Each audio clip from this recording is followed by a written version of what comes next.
Hi, my name is Rob Garrison. I'm the CEO of Mercado. Welcome to the 5th edition of First Things First, where we introduce you to supply chain thought leaders from media, from industry, and from venture.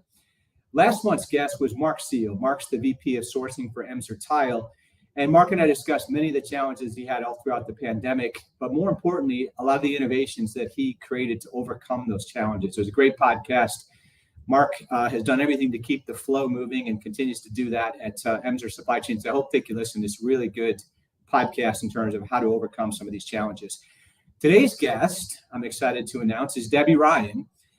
Debbie's the Director of Procurement for Logic Source, and Logic Source helps your company increase profits through better buying. Debbie's had an incredible career in the supply chain industry, and I know you'll enjoy hearing her story. So that's coming up. Congratulations to Joaquin Mahumain for being the recipient of our episode 4 donation to the Let's Talk Supply Chain Diversity Pledge.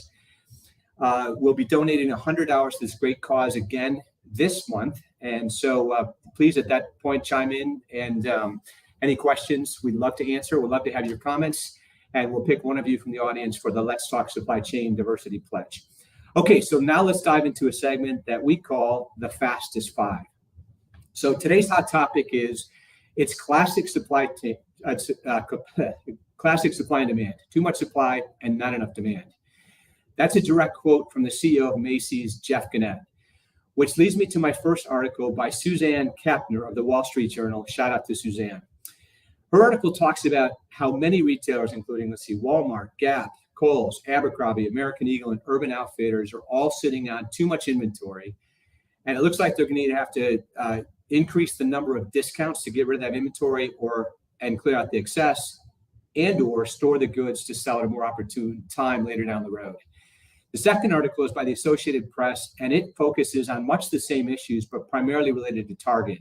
The headline says, Target slashing prices to clear out inventory. It goes on to say Target is canceling orders from suppliers and is slashing prices further to clear out and massing inventory ahead of the critical fall and holiday seasons ahead. So let's talk for a minute about the 5 root causes of these massive inventory misses from lots and lots of companies. Not just retailers, anybody who's importing really was facing these challenges this season. One simple reason is that the cost of inventory has gone up due to inflation. So even if you have the same amount of goods, the cost of the inventory rose because inflation hit everybody who imports just like it did us as consumers. So the cost of their inventory on hand is more expensive than it was when they purchased it.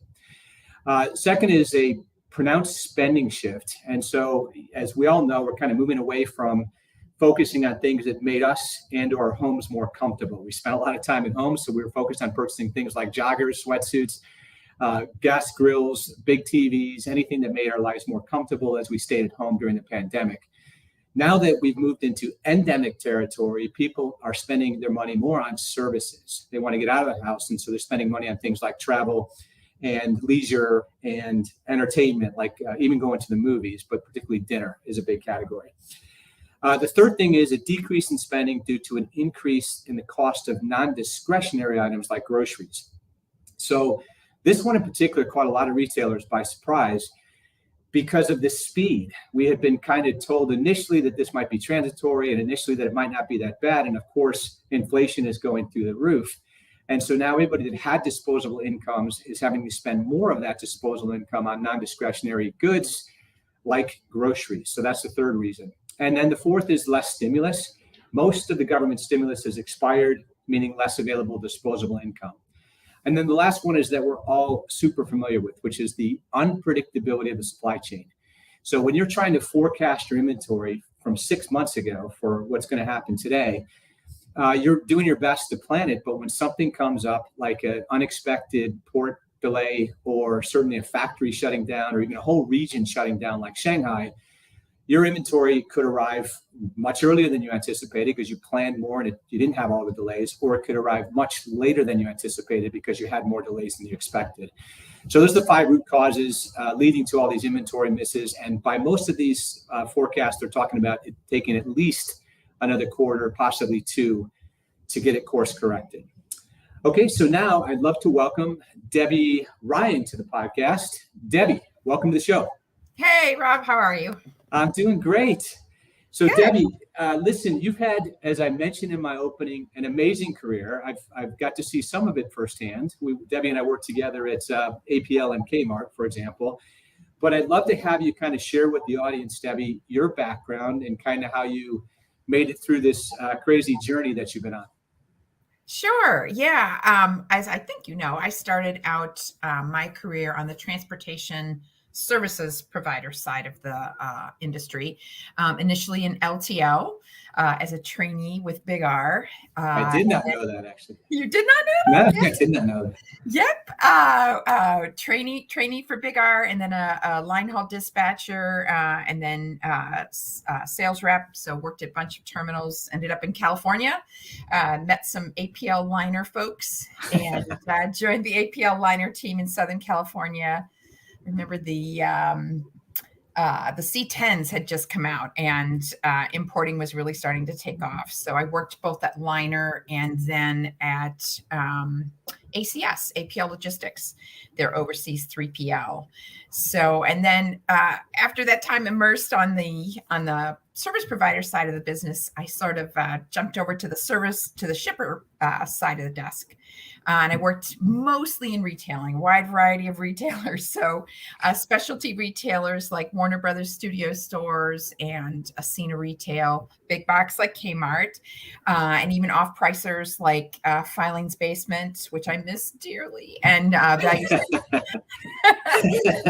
and Value City department stores. So more recently, I tried out manufacturing over at Abbott, and most recently have decided to kind of leverage my experience working with a procurement consultant. So it's been a journey.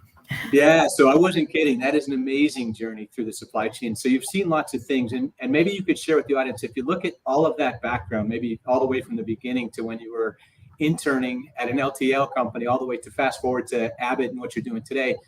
What are some of the biggest challenges that you faced in your career when you think about the entirety of dealing in the supply chain industry? Yeah, and there are so many, and over time they have changed constantly. But I guess I kind of bucket them a couple of different ways. So one, there's the external challenges that you face, like market forces. Just as you were talking about, supply and demand of ocean slots, right? It takes about 3 years to build a steamship. A lot could change in the market in that time. You could be flooded with ocean slots, or you could be, wanting, just the availability of air charters, truckloads and driver situations, labor situations, right? I think we all have tattoos of ILWU contract years on our forearms. Right. But then, other external challenges like weather, the tsunami, or who could forget the volcano in Iceland? I forgot about that. Yeah. Right. It just stymied air freight for weeks.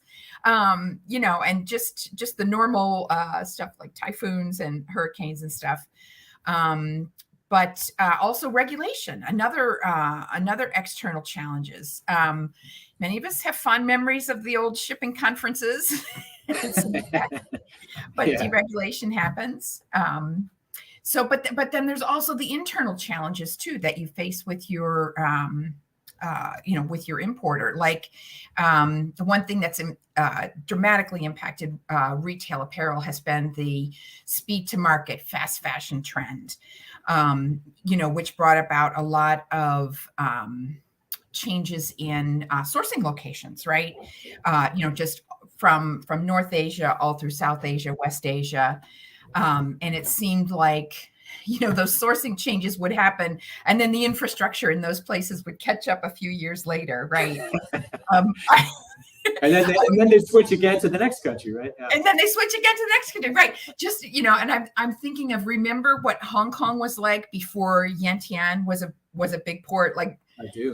Way back in the early 90s, and the long lines of trucks waiting to get across. So, but kind of chasing those sourcing locations, and then just customer demand, right? And the product line that the retailer is planning on selling. I remember a time at Warner Brothers Studio Stores one year the big product was these great big giant pillows for kids to sit on with like a Bugs Bunny or whatever. So very volumetric cargo, right? We signed a big contract, and the next year the hot item was Pokemon cards. Teeny tiny cards, yeah. So we went from 1,200 Fs down to like 500 or something, and just because of the change in the and as in transportation and logistics, you kind of have to stay ahead of that as much as you can. Well, that's going to lead me to my next two questions. So it's amazing to hear, you reminded me of lots of stories in terms of the challenges. So that's one thing I think we liked about it. But I want to start with, how did you deal with all those challenges? Was it just experience that got you through that? Or did you have tools, or was it mentors? Just for the people who are starting out their journey, I don't think the supply chain has changed that much. It's still wild and unpredictable. How do you learn this business? How do you deal with all these challenges? Because obviously you've successfully navigated that for many, many years. Yeah, I think it helps to be a little bit of an adrenaline junkie, and just be inspired and motivated, and want to get up and come to work every day by all of the constant changes. But you really have to talk to people and dive in and learn this stuff to whatever extent you can. And transportation and logistics is unique in a company. It kind of sits in the middle of a whole lot of things, right? So you've got your merchandise planning and allocation, you've got design and sourcing and things like that, you've got finance, distribution, blah blah blah. And to whatever extent you can reach out and partner with all of those groups, or I love to see kind of cross-pollination. Hire somebody from the shipping department to come and be a transportation analyst, and kind of share those, build relationships cross-functionally, and just learn from each other. But I have to say, this is an incredibly generous industry too. That we share freely. Think of all of the conferences. I can think of 5 people right now I could call and say, hey, if I needed to store 100 trailers in Bond in Southern California, right? Yeah. I think everybody's 5 degrees of separation for sure. Right? Absolutely. Yeah. And then what about things you didn't like in the industry? I mean, there's been, to your point, it's really exciting. It's very diverse. It's great for adrenaline junkies. How about the flip side? Is there anything that you dislike about the supply chain industry? Anything you'd like to see different? Yeah. You always want to think that you can nudge things along, that there's certain things that you can change. And I guess the things that are difficult are, just these chronic problems that nobody seems to be able to get their hands around. Like, I'm thinking of the chassis situation and getting things quickly in and out of the piers and things like that. That just seem to be chronic problems year after year. It's more of a frustration that we can't all put our heads together and solve that kind of problem. And we always wish we had earlier notice about things going on. And, we've always joked, we're the last ones to know that somebody started sourcing in Cambodia, right? Yeah, that's right. What do they say? Something rolls downhill. Exactly. Yeah. Just a booking pops up and you're like, oh, that's cool. When you think, Debbie, about all the different things you've done, as you mentioned, you've kind of been on the domestic for a short time, you've been on the carrier side, you worked for retailers, you worked for manufacturers. Which one of those did you find the most rewarding? Or did you like all of them for different reasons? I'm just kind of curious, when you look at that diversity of your experience, was there one thing that really stood out as, I loved being in retail, for example, or I loved being in manufacturing? I would say not an industry per se, but an atmosphere. I think when I was at Ascena Retail, the company was growing by acquisition. So every couple of years, there was a project to incorporate some new brands.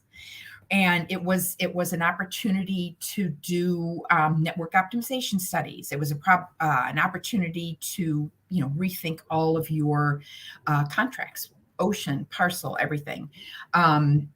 Just an opportunity to kind of a little bit start from scratch and draw your perfect network or your perfect operation, kind of from the ground up. And I personally, I just found that very engaging. That every few years there was an opportunity to kind of rethink your network in its entirety, and maybe do some things that you didn't have the scale to do before.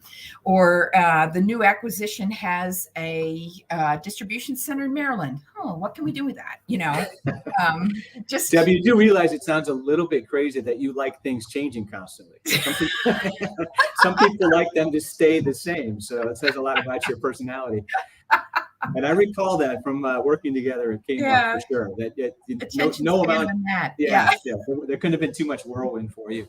So I'm gonna take you on a different path, since you've done domestic and importing. There's a lot of talk about, with all the challenges that we've seen the last couple of years in the supply chain, particularly in the import supply chain. There's a lot of talk about, why is this stuff made offshore? I mean, this is the most basic question. Why don't we make it here in the United States? You just most recently worked for Abbott, obviously a large manufacturer in the United States. What are your thoughts on that? Or do you have any thoughts on that in terms of whether you think production will start to come back either near shore or onshore? Because all I've ever known, and I think all you've ever known, is that most of the stuff that we consume has been manufactured offshore. So it would be a really significant change. What are your thoughts about that? Yeah, broadly, I don't see things massively, coming back to the United States for manufacturing. I mean, you just have to look at the profit margins, and you've seen them, what you can manufacture for in Vietnam or China or places like that. And I can't see a situation that would come about unless it was catastrophic, where people would say, we're going to set aside those profit margins and, make in the United States. Now, I do think that there may be some strategic shifts, right? I'm in Ohio. They just announced a giant new Intel plant on the east side of Columbus. So, I can see things like those type of products where there's a security strategy or something like that, or something that we should be able to do, where our technology can be better than something that we import. For example, clean energy manufacturing, wind turbines and solar panels and things like that.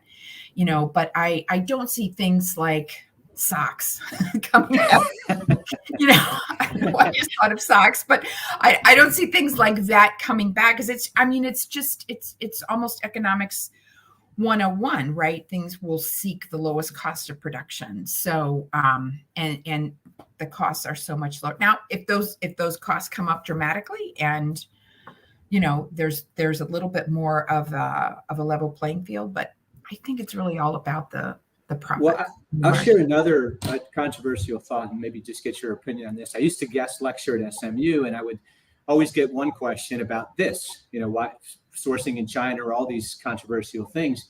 And I used to keep a picture in my presentation, and there was a bunch of people working over sewing machines, but it was from New York in 1930. Yeah. I always kind of wondered too, if we haven't progressed up the manufacturing ladder to where we want to be creating things in this country that are either important to security, which, as you mentioned, or a high value, where we can pay people really great wages and work in a really safe environment. So how do you think about that? Do you think that's another sort of reason for, Adam Smith said, don't make for your family what you can have made cheaper by others. So sort of as a global economy today, maybe we look at the United States as we stay on the high end of the manufacturing scale, where we can have the safest, cleanest, most high-paying jobs. Yeah, and I would agree with that, and I think we pick and choose. I mean, there may be a reason for making in America that that could be your niche, right? All of our clothes, all of our suits, all of our dresses made in America. That's a marketing angle, or it could be a creativity angle. We know how to create for the American market better than anyone anywhere else, and I can see some distinct, unique situations where that would work. Sure. So you don't see a massive shift, but maybe for certain industries, certain things, it makes sense. Yeah. And I think and it's got to be a strategic reason, like a marketing angle, or like a security reason or something like that. That it would come here. So last question, as we close out here, if you were starting out in the supply chain industry today, like today was going to be you're just out of college, ready to go in the supply chain industry, or you're advising somebody considering supply chain, how would you counsel them, or what would you think about? Would there be anything you did differently, or is there anything you'd recommend differently to somebody just starting out? I wouldn't have said that to young me starting out my career, but I would certainly say it to people in school right now. Hone your analytical chops, because supply chain really runs on data and analytics. I mean, things are micro timed and synchronized and things like that. And it really runs on data and analytics. And, the more skilled you are at doing those kind of things, those are great entry points into finance or transportation analytics, distribution analytics, planning, things like that. Really have those things in your backpack, and then also try and resist getting pigeonholed. be a hopper. So, as I was saying earlier, that supply chain sits at the center of so many different functions. So the more you know about those, the better you can be. So, if you've been a couple years as a assistant in merchandise planning and allocation, see if there's there's a lot of transferable skills from that type of role to a transportation analyst role, right?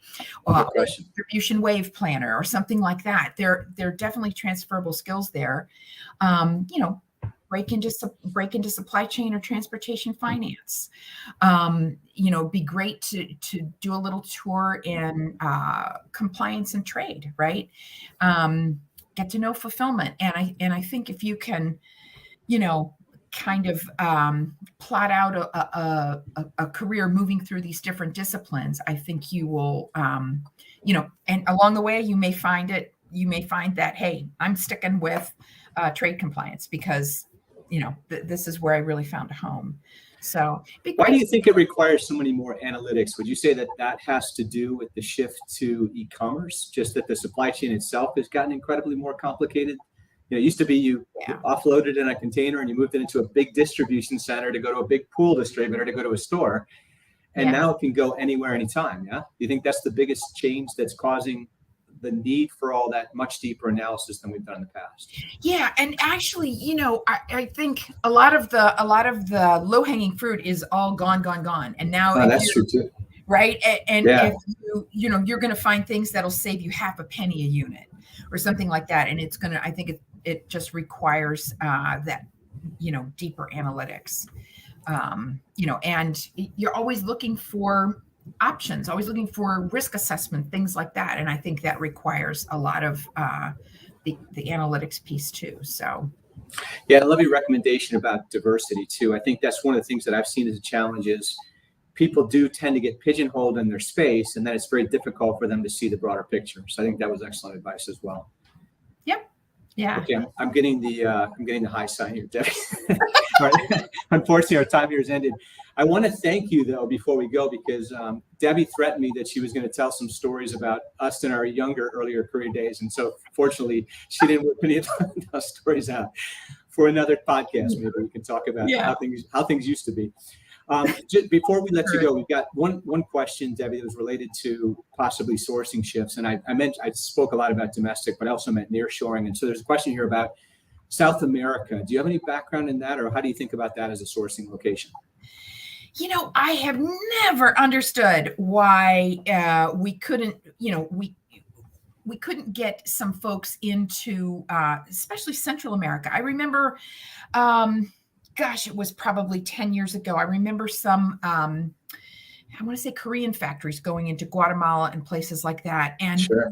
With the cost of ocean transportation being so high now, I mean, I think this is sad to say, I think the only enemy of development in Central America is, what if those ocean containers come down to $1,100 again from Asia to the West Coast? And, but I've never understood why we don't get more development in Central America. I think it's a great idea. Yeah. So, and I'm with you. The only thing I could think of, Debbie, for Central and South America in terms of what I've seen is when you and I watched sort of China come up, they didn't just invest in importing, they invested in the infrastructure to go with it.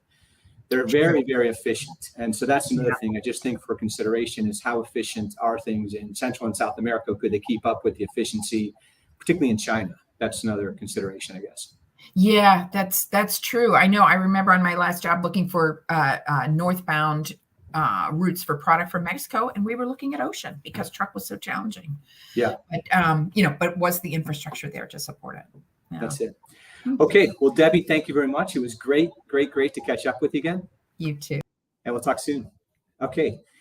So that was great. Hopefully everybody enjoyed hearing from and learning from Debbie. She's an amazing, amazing person. So I'm going to close the show talking about some of the stuff that I see on a broader scale that I covered at the beginning when we talked about some of the challenges that people are having keeping up with inventory. I'm going to zoom the lens out. So, Nicole, if you could put up the first slide here, I just want to quickly go through some of my thoughts on a deeper scale or on a wider scale, some of the challenges that I see. And like Debbie, I've been doing this a long time. I've been in the industry for 30 plus years now.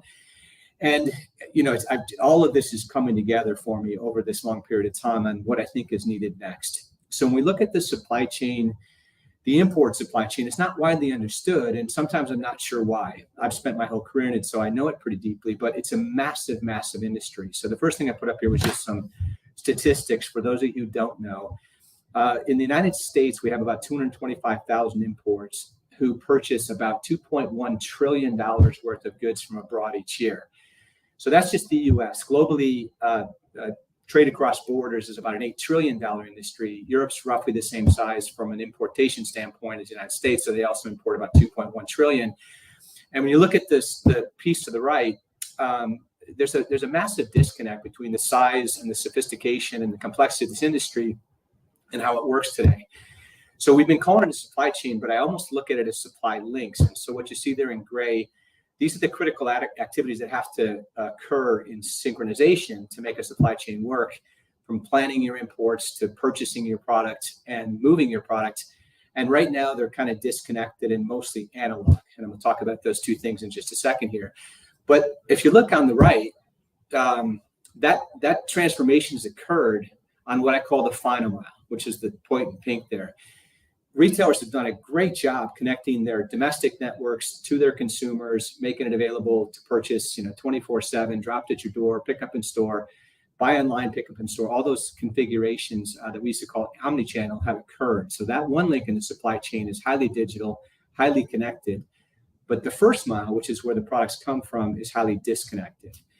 So, Nicole, if you go to the next slide, I just kind of talk about these two pieces in a little bit more detail. So when we talk about what's disconnected, and I talk about a complex import supply chain, this is what it looks like. On average, it takes imports about 7 months to go from planning stage, about a month in that process, all the way through manufacturing. That takes about 4 months, importation clearance. So this is from purchase order plan to DC delivered is about 7 months. And if you look in those first two columns, there's lots of different folks that have to come together, lots of entities.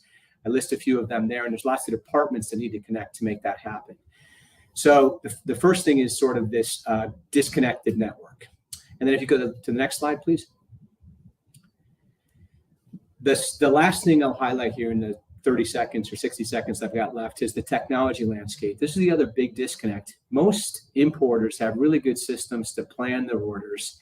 You see those on the left-hand side. They've got demand planning systems. They use their ERP, and they've got really good systems to fulfill their orders, as we saw in that that red pink oval at the beginning slide, but they don't have any systems to manage the middle piece, the execution of those orders. That 7 months is still largely done via Excel and email. So in my estimation, the next big opportunity in supply chain is for people to digitize their supply chains and to connect their supply chains. When we do those things, it'll be much easier for us to contend with all these crazy challenges that we've been talking about and seeing throughout the market. So more to come on this, but thank you very much for your time. And we'll talk to you next month on the next episode of First Things First. Thank you.